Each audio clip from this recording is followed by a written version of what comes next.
Hello guys and welcome to How To Guide. In this tutorial, we're gonna look at how to log in to your PNC Mortgage account. Now let's begin. On any browser of your choice, simply type pnc.com and hit on enter right now. Now this is the official homepage of PNC. If you scroll down, you can look at lots of features provided by PNC, but for now we only want to look at the mortgage section. So let's begin.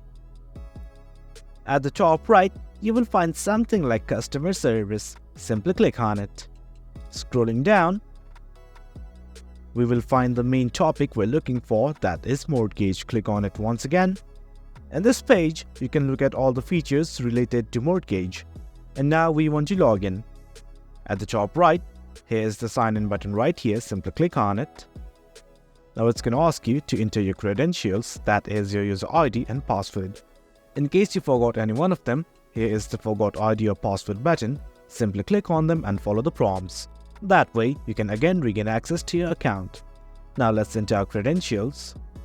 Once everything is okay, simply click on this login button right here, and then you will be redirected to your PNC Mortgage account. Well guys, that's it for the video. That's how we log into PNC Mortgage.